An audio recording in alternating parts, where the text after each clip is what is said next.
Halo, selamat pagi, siang, sore, dan malam kawan setara dimanapun kalian berada. Kembali lagi nih di Talk Show Setara Institute. Kali ini kita akan membahas soal peran jurnalisme dalam mengedepankan toleransi beragama. Nah, hari ini kita sudah kedatangan co-host kita yang luar biasa, ada Bapak Coki. Selamat, entah waktunya, pagi, siang, sore, malam. Pokoknya selamat bertemu teman-teman. Iya, baik. Nah, selain Pak Coki, teman-teman, hari ini kita kehadiran narasumber yang luar biasa spesial yang sudah ada di sebelah saya saat ini. Mungkin kita langsung saja berkenalan ya. Mas Towik mungkin bisa diperkenalkan. Ya, salam keberagaman buat kawan setara. Saya Towik, Tantowi Anwari dari Serikat Jurnalis untuk Keberagaman. Sejuk. Oke, baik. Nah, kawan setara, mungkin beberapa dari kawan setara di sini belum familiar ya dengan apa sih itu kabar sejuk. Nah, hari ini kita mungkin akan mengulik sedikit ya, Mas Towik ya. Selain tadi kita akan membahas peran-peran jurnalisme dalam mengedepankan kebebasan beragama, kita juga ingin melihat lebih jauh profil kabar sejuk sebagai media yang mengawal atau juga ikut mengadvokasi isu-isu kebebasan beragama dan berkeyakinan. Nah, Mas Towik, boleh mungkin dijelaskan sedikit secara garis besar apa itu kabar sejuk? Ya, kabar sejuk sebetulnya kan media yang memang diinisiasi oleh Sejuk sebagai organisasi. Nah, Sejuk sendiri berdiri tahun 2008, itu berangkat dari keprihatinan atau kayak apa namanya, pengakuan dosa teman-teman media, teman-teman jurnalis, karena pada saat itu di tahun 2008 dampak terhadap pemberitaan pada isu-isu berkaitan dengan kelompok minoritas agama, penghayat itu berdampak buruk buat kelompok minoritas. Nah, karena itu di tahun 2008 saat itu juga berbarengan dengan ada satu kasus yaitu penyerangan FPI dengan laskarnya, Laskar Pembela Islam yang digawangi oleh Munarman, menyerang Aliansi Kebangsaan untuk Kebebasan Beragama dan Berkeyakinan yang di dalamnya itu banyak komunitas-komunitas agama, ada Ahmadiyah, ada gereja, ada kawan-kawan Syiah dan sebagainya yang pada saat itu sedang melakukan peringatan 1 Juni itu hari kelahiran Pancasila. Nah, di sana pemberitaannya juga sangat memojokkan dan menyudutkan AKKBB, masa AKKBB pada saat itu. Dan saat itu juga semakin menguatkan bahwa Sejuk harus mulai mendorong agar media mulai berubah dalam pemberitaan yang selama ini menyudutkan dan dalam tanda kutip mengkriminalisasi kelompok minoritas agama atau keyakinan. Oke, berarti selain daripada KBB ya yang menjadi isu utama yang dikawal oleh kabar sejuk, berarti ada isu-isu lain juga yang dikawal oleh kabar sejuk, Mas Towik? Ya, kabar sejuk fokus di kelompok minoritas. Jadi selain agama dan keyakinan atau penghayat kepercayaan, ada kelompok-kelompok rentan seperti orang dengan HIV/AIDS, kemudian minoritas gender dan seksualitas, seperti apa namanya pekerja seks juga, kemudian orang dengan disabilitas dan sebagainya. Itu yang menjadi apa namanya fokus Sejuk. Jadi kami ingin mendorong agar ada ruang aman di media buat mereka, karena selama ini media bukan memberikan suara kepada mereka yang selama ini dibungkam karena kecil, karena dianggap dalam tanda kutip tidak diakui oleh negara, baik identitasnya maupun sebagai sebagai bagian dari komunitas yang hidup bersama dengan warga yang lainnya di Indonesia. Nah, itu yang sedang atau terus didorong agar media justru menyuarakan mereka yang selama ini tidak punya suara di media. Nah, Mas Wik, ini kan cukup panjang ya 2008 ya. gimana refleksi Anda terhadap media dalam mempromosikan kebebasan beragama, toleransi, dan media ini kan banyak nih sekarang nih. Ini dengan zaman digital seperti ini kan bukan hanya online, bukan hanya yang konvensional, tapi juga perorangan juga udah bisa nih sekarang juga mengabarkan isu-isu begitu. Nah juga di daerah kan juga ada muncul lagi juga gitu kan. Nah sejauh ini gimana sih? Dan bagaimana upaya Sejuk untuk kemudian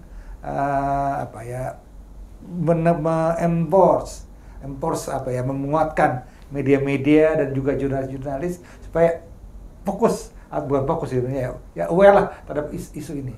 Menurut gimana? Sejauh sampai sekarang ini lah ya. Kalau riset dan monitoring yang dilakukan Sejuk baik untuk isu kebebasan beragama dan berkeyakinan, dan terutama juga 2 tahun lalu isu tentang minoritas gender dan seksualitas, kecenderungannya sebetulnya isu-isu keberagaman itu nggak menarik buat media gitu. Mereka akan meliput kalau basisnya adalah konflik.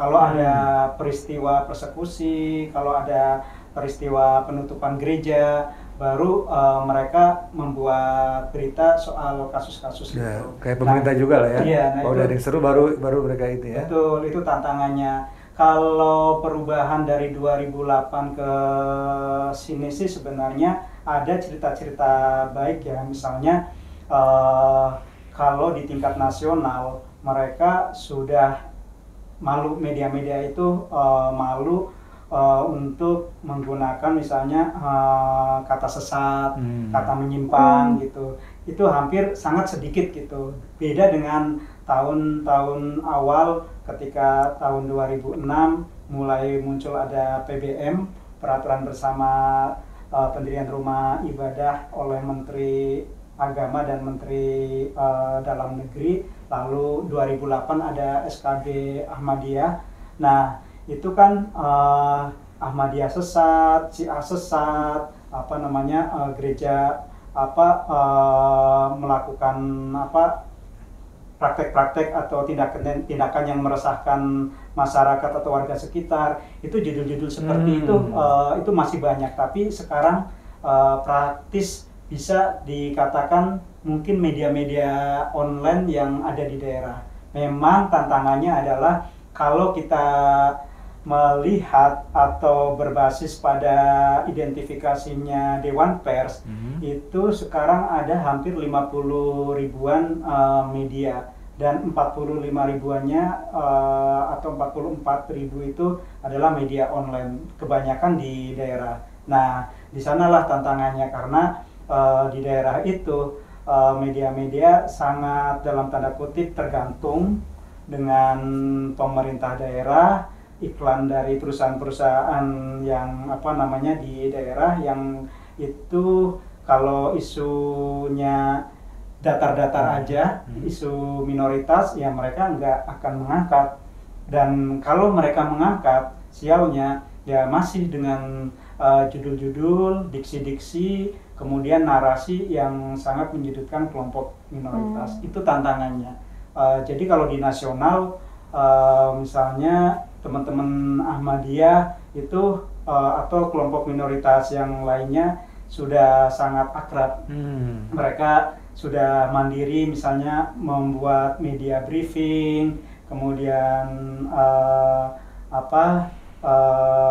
membuat rilis-rilis dengan dengan aktivitas atau mungkin isu-isu yang mereka hadapi. Jadi ada kerjasama yang baik antara media-media di nasional dengan kelompok-kelompok minoritas.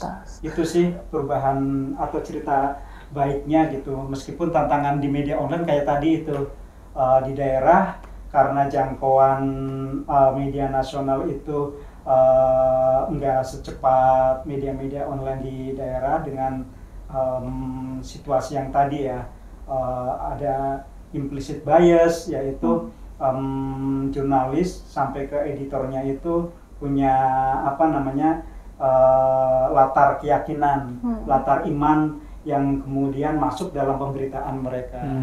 Itu masih banyak terjadi, sehingga beritanya menyudutkan yang kelompok kecil, kemudian mereka justru banyak memberikan ruang kepada narasumber-narasumber yang meminggirkan kelompok minoritas. Kalau asosiasi jurnalis misalnya, kan kita ada PWI misalnya, kemudian ada IJTI yang kita Ikatan Jurnalis Televisi Indonesia misalnya. Itu bagaimana mereka asosiasi itu?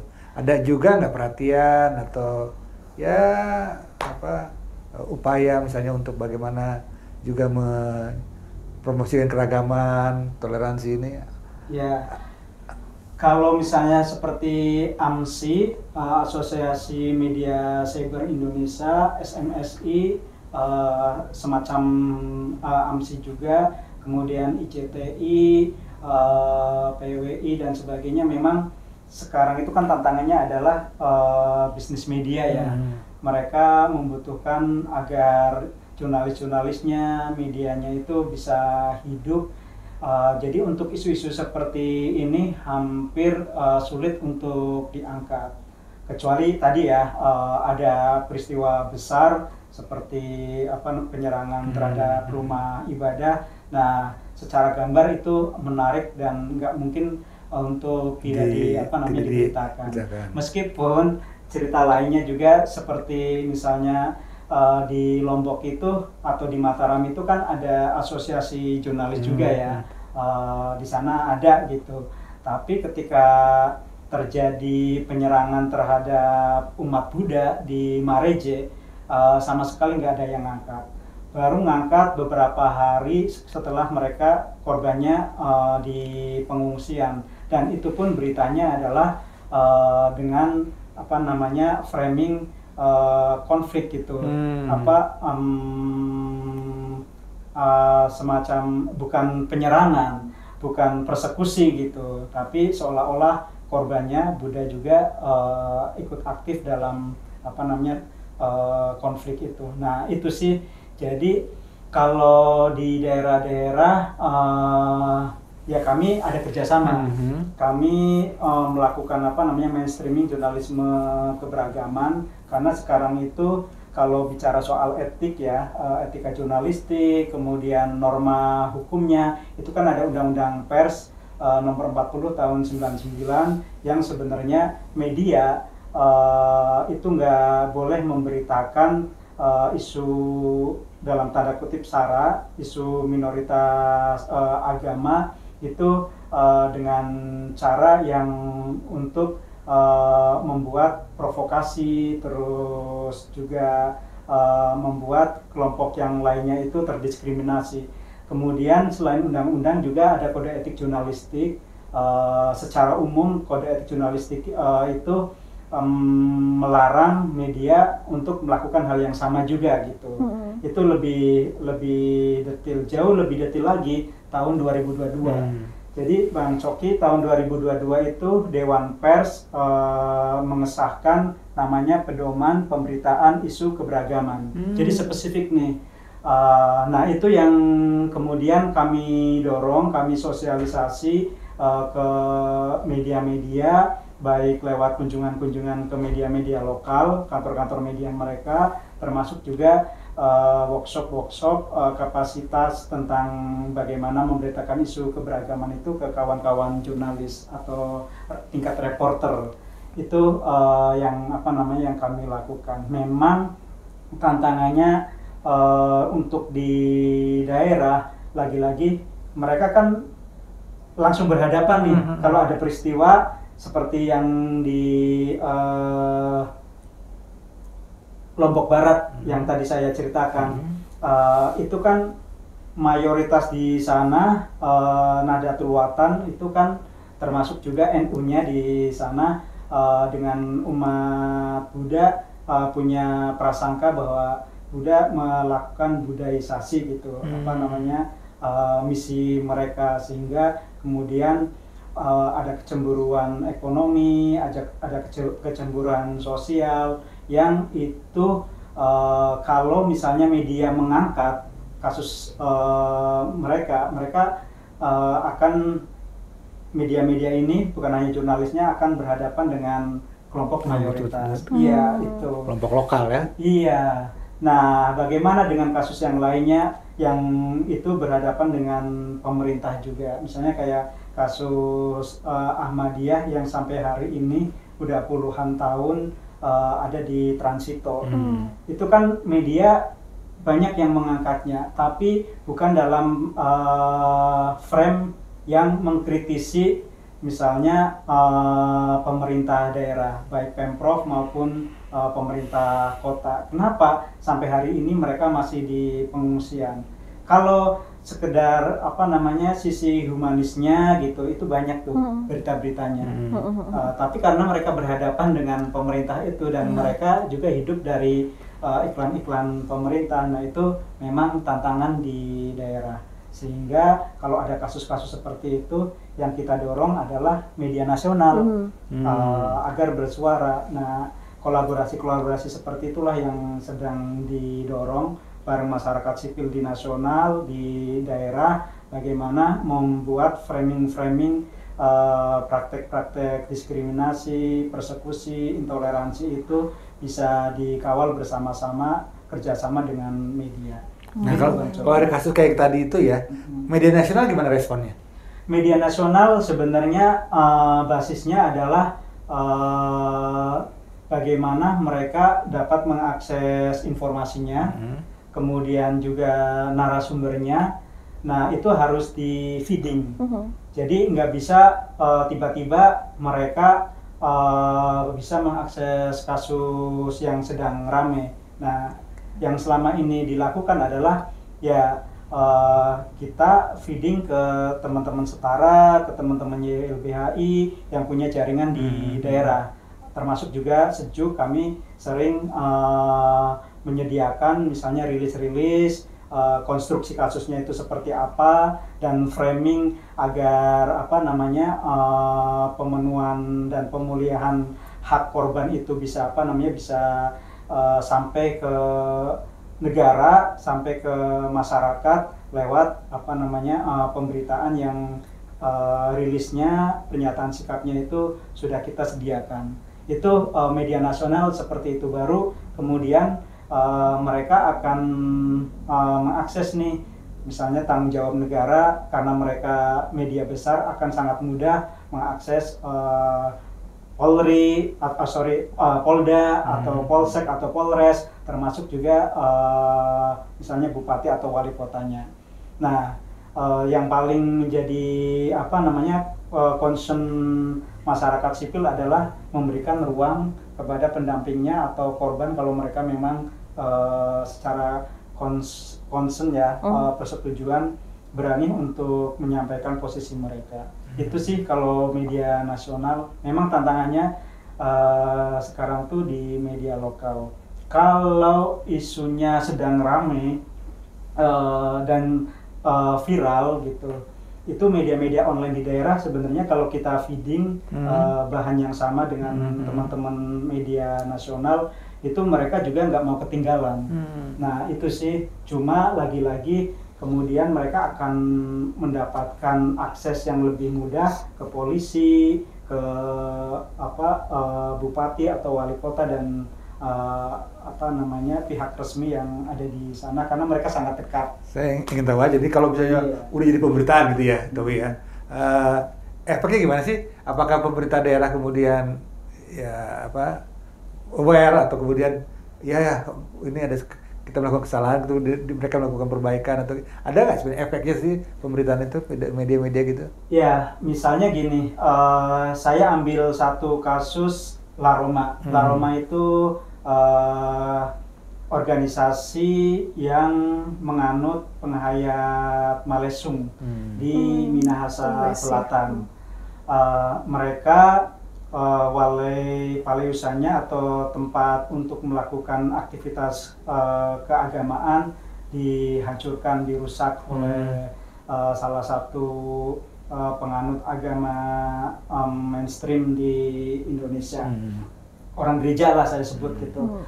Nah, itu kan rame kan, karena sebelum perusakan itu media sosial yang itu dipunyai oleh gereja, dipunyai oleh tokoh-tokoh agama di sana, itu mendiskriminasi atau menstigma La Roma ini, penghayat Malesung.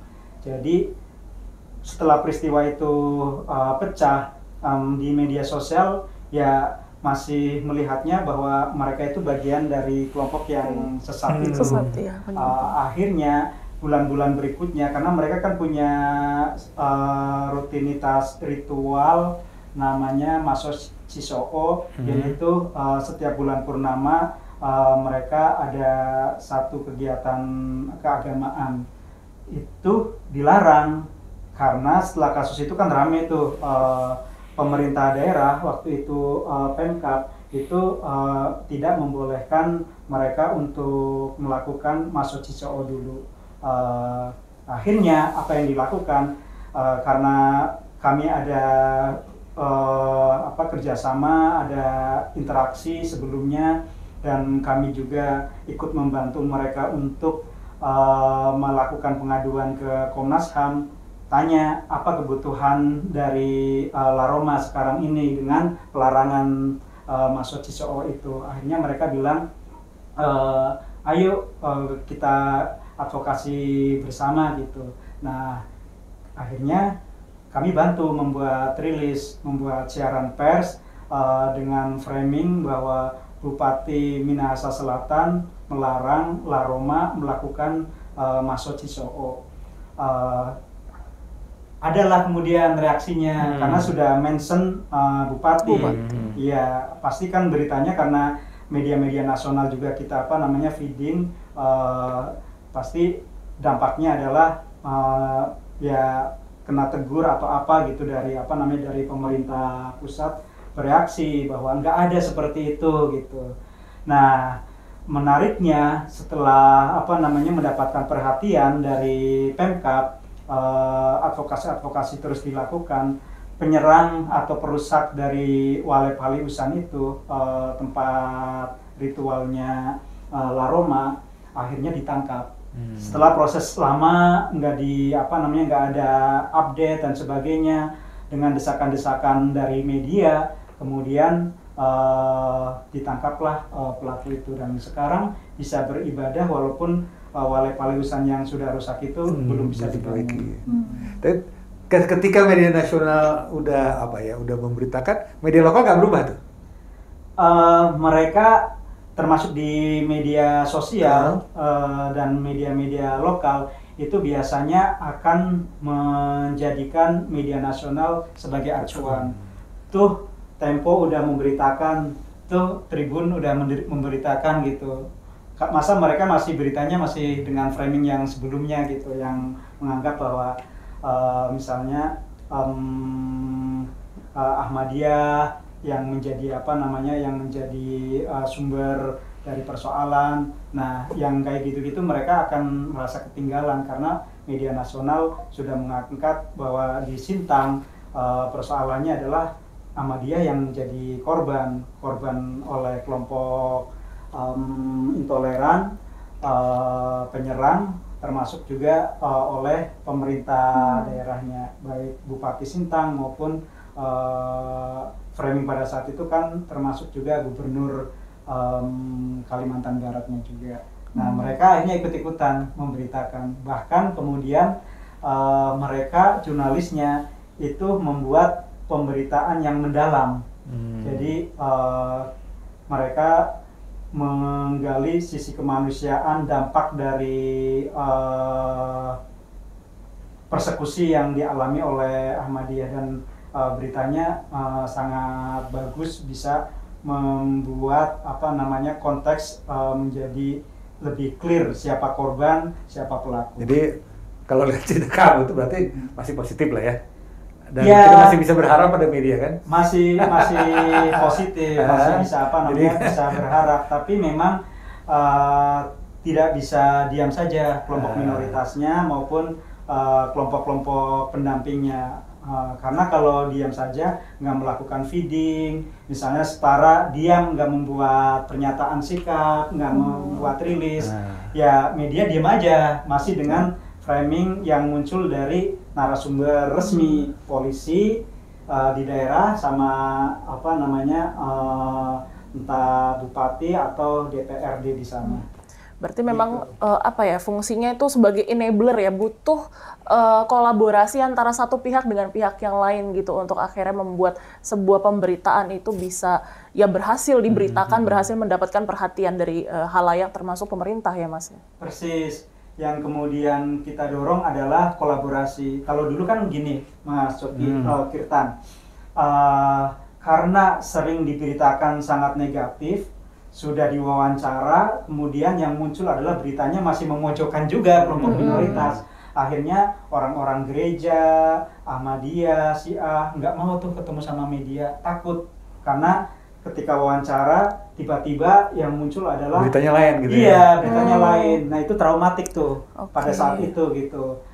Tapi sekarang kemudian di-challenge, kalau misalnya teman-teman komunitas tidak melakukan apa-apa, maka pemberitaan-pemberitaan yang menyudutkan mereka pun akan terus terjadi gitu. Iya. Apalagi sekarang di media sosial, ketika beritanya muncul akan kemudian digemakan oleh influencer dari berita-berita media itu. Ya sekarang mereka harus melakukan sesuatu. Apa itu? Tadi yang kamu sebut, kolaborasi. Datangin media, datangin jurnalis, kemudian bisa nih sampai pada bentuk-bentuk seperti saya sebut contohnya ya, di Bandung itu ada namanya Bandung Bergerak. Bandung Bergerak itu bukan hanya membuat berita yang komunitasnya itu jadi objek berita saja, tapi mereka benar-benar engage satu sama lain untuk menghidupkan media komunitasnya juga, terus kapasitas komunitas. Ini online. Iya, media online. Bandung Bergerak online. Ada apa namanya, YouTube-nya, ada Instagram-nya, ada website-nya gitu. Nah itu yang kemudian dipasang ke media komunitas juga, dan mereka karena kerja bareng akhirnya terbangun tuh kapasitas bagaimana mereka bersuara, bagaimana mereka apa namanya menyampaikan aspirasi-aspirasi mereka karena sudah tahu cara memberitakan itu seperti apa dan cara memproduksinya itu bagaimana. Itu sampai kolaborasinya seperti itu di daerah. Kalau di nasional ya sebenarnya upaya-upaya yang aware, yang lebih sadar itu kan sudah terbangun seperti yang tadi saya sampaikan.